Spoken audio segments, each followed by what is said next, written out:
Good morning and a happy Saturday to you. I'm King 5 meteorologist Ashley Ruiz. Welcome to the weekend.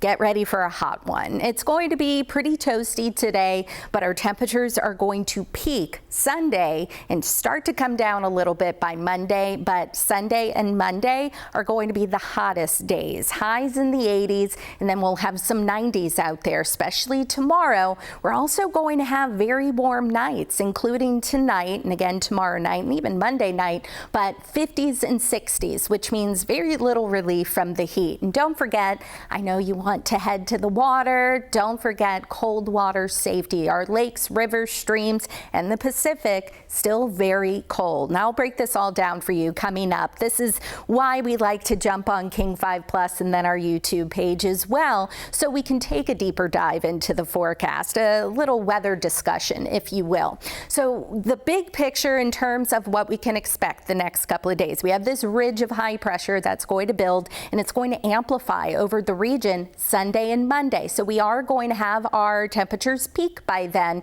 the hottest days and likely the hottest we've experienced so far, so much so that there's a heat advisory in place starting tomorrow. And then that's why we've issued a first alert weather day until Monday night to just essentially line up with that heat advisory. But then after that, our weather pattern starts to flip. That ridge is going to break down, and then we'll start to switch to more of a seasonal weather pattern. In fact, beyond the 7-day forecast could have some bigger changes. Here's a look around western Washington this morning and eastern Washington. Lake Chelan looking inviting, and you see beautiful conditions, high clouds in the sky, but we still have that marine layer as of 9 o'clock this morning. And so that's going to slowly peel away, and we'll have sunshine closer to the coast as well.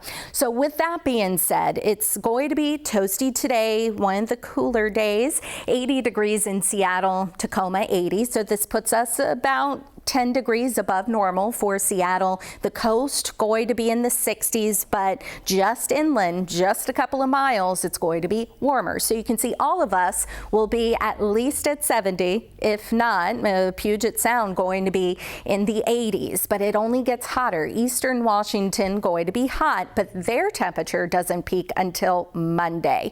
And a lot going on, whether you're going to hit the water, you're going to Eastern Washington, or staying in town, just around western Washington, a lot going on. Garden Festival in Everett and Tacoma. These are the high temperatures for the day. Monroe, the Fiber Fusion Festival, and then the Scottish Festival up in Blaine, and then the Waterfront Fest in Anacortes, about 73, and then the Maritime Gig Fest in Gig Harbor, and then Pride in the Park. That kicks off at noon. So it is going to be toasty, but still going to be a beautiful day. Just stay cool, stay hydrated out there.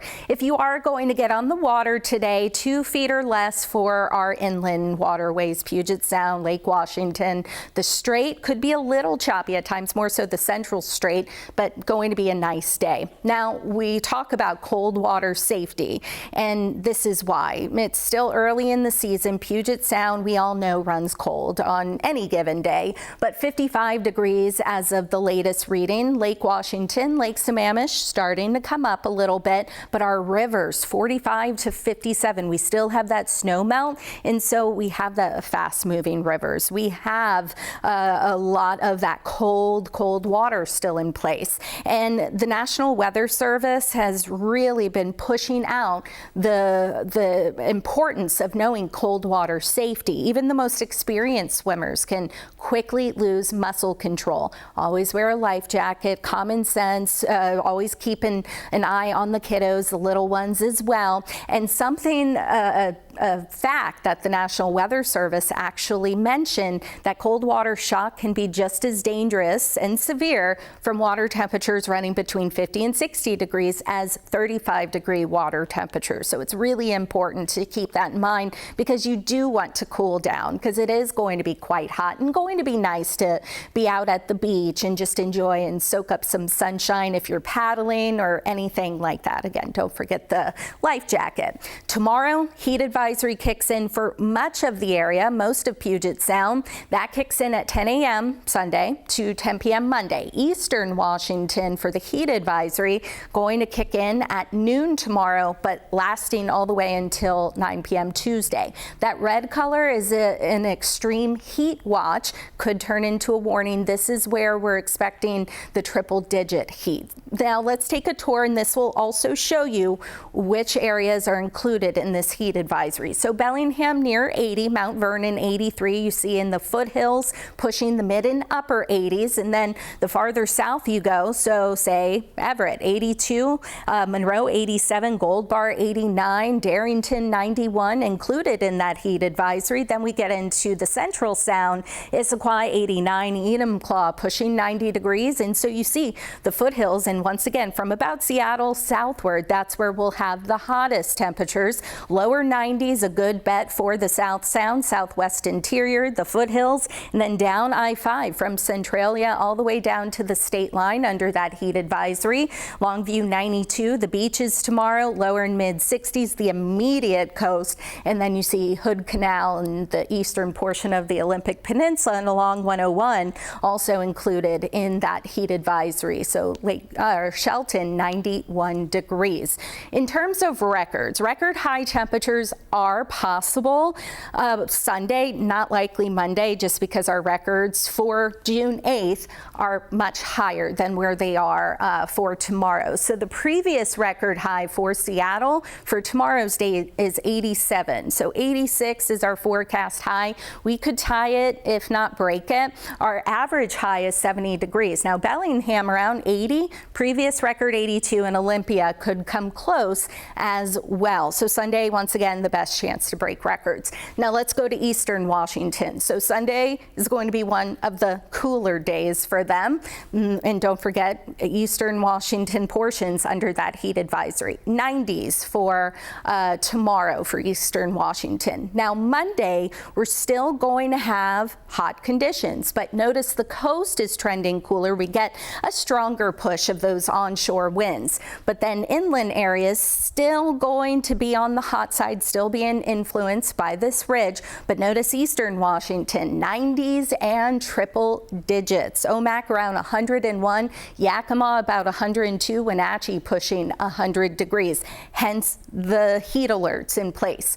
Also, you want to stay cool. You want to stay hydrated. Don't lock people in cars. Don't stay in cars. Don't put your pets in the cars as well if you're just running into the market or anything like that. But if you are taking them on hikes, you're taking them out, it's going to be beautiful. You want to, but don't forget to check the pavement before walking them. A lot of people here, I've noticed, have little booties for their dogs, and rightfully so, because with the air temperature around 85 degrees, concrete and asphalt, we have a lot of that here in the city.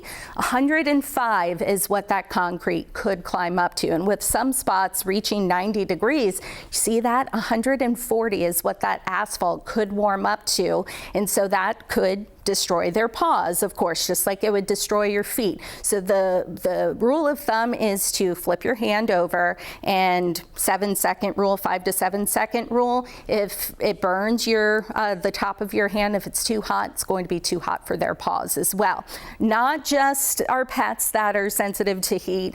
We know we're sensitive to heat as well. This is a new product from the National Weather Service. It's the heat risk forecast, and it goes from 0 to 4. The yellow is minor heat risk. That's for Saturday, but watch what happens into Sunday. We jump up to that level 2 moderate category for the heat risk. Meanwhile, portions of Eastern Washington climbing up to that major level 3.